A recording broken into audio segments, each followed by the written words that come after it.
And welcome back to another Econ Podcast with Mr. Hagan. On this Econ Podcast, we're going to continue to talk about investing. I just want to remind everybody that this video is not designed to give investment advice. Its purpose is educational only. This video and other videos in this playlist are designed to teach about different theories of investing. If you want investment advice, please see a professional. All right, so in some previous videos, we were talking about the random walk theory, also known as the efficient market hypothesis.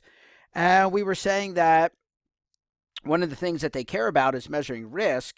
And one way that they're going to measure risk is using standard deviation.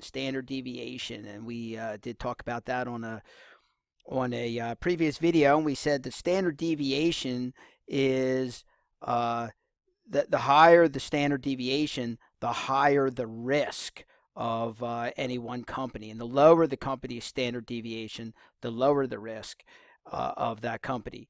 Now, we want to talk now about a second way of measuring risk, and that is going to be with what we call a histogram. Now, before we actually get into talking about stocks, we need to talk exactly about what a histogram is.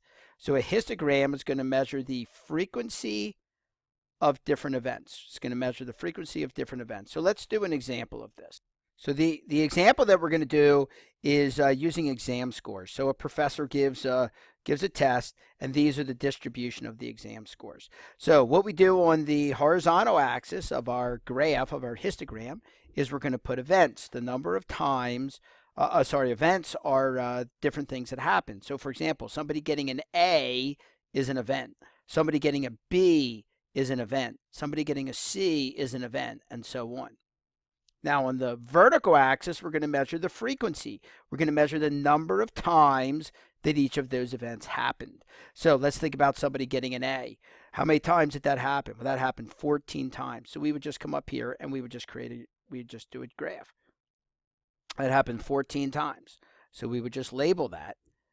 Getting an A happened 14 times. Now, I go through and I could chart the rest of these. How many times did people get Bs? That happened 24 times. How many times did people get Cs? That event happened 67 times, and so forth. And so if I did the entire histogram, it would look like this. Okay, the number of people that got, the number of times that A happened, that event happened, was 14. The number of times that B happened, that was 24. Number of times that C happened, that was 67. Number of times that D happened, that was 13. Number of times that F happened, that was 5. And so we were just measuring the frequency of those events. Okay, that's all a histogram is. Now, some people might be a little more technical and say that to be a histogram, that these graphs actually have to be touching each other. So some people might say that it's got to be drawn like this. And I don't know if that's true or not. But in finance, I often see it with those separated. And I'll show you some examples of both of these on this video. So let me just go back, put those back the way they were, the way I had them. Either way, whichever way that you think it should be done, the histogram is just measuring the frequency of different events. Okay, so let's look at this with regards to the stock market. So we are going to measure on this chart right here, and this chart, by the way, is coming from my source, is investmentpostcards.com. What they're going to do is they're going to chart the S&P 500 annual total returns from 1825 to 2010. Let me talk about a little bit what all those words mean. So first of all, before we were looking at one company, that's supposed to be a one, sorry about that. We're looking at one company at a time. We were looking at one firm at a time. That's what we were doing on earlier videos. We were looking at one firm at a time. So we might look at Microsoft, and we might look at Microsoft's total return each year. Maybe one year they returned 15%. The next year they were negative 2%. The next year they were 8%, whatever. And we could calculate those average total returns for that one company, Microsoft. We could do that for another company. We could do it for Apple. We could do it for Boeing. We could do it for all these different companies. Well, what the S&P 500 is this is a portfolio. Imagine that you owned the largest 500 companies in the United States. Okay? And that group of companies is called the Standard and Poor's 500. And you could search online and find this. You could find the list of all the companies that are in the S&P 500. You search online and find the list of that. If you own them all, so instead of just owning one company and measuring that company's total return, we're going to look at what if you owned a portfolio of all the companies in the S&P 500. You owned all 500 companies. What would be their average total returns for the whole portfolio together over time? And then what is the distribution of that? How much is that spread out on the histogram? So let's look at the histogram down below. What this histogram is doing is it's measuring different events. Here are the events on the horizontal axis, and the events would be that the S&P 500 portfolio was down in a year between negative 40 and negative 50%. And we'd say, how many times did that happen? Well, that happened once. I think it was in like the early 1930s. We'll see that on another graph here in a little bit. Okay, that happened one time. How many times did the S&P 500, those 500 companies all together, how many times between 1825 and 2010, how many times was there a negative 30 to negative 40 return? How many times did that happen? That happened twice. How many times was the market down negative 20 to negative 30? That happened 6 times. How many times was the S&P 500 up 50 to 60%? How many years? How many times did that happen? It happened 5 different years. Okay? What happened most frequently? Most frequently, most years, the market was up between 0 and 10%. Of all the years between 1825 and 2010, 45 times the market was up between 0 and 10%. The S&P 500 was up between 0 and 10%. That portfolio of all those 500 companies together was up between 0 and 10%, 45 different times, 45 different years.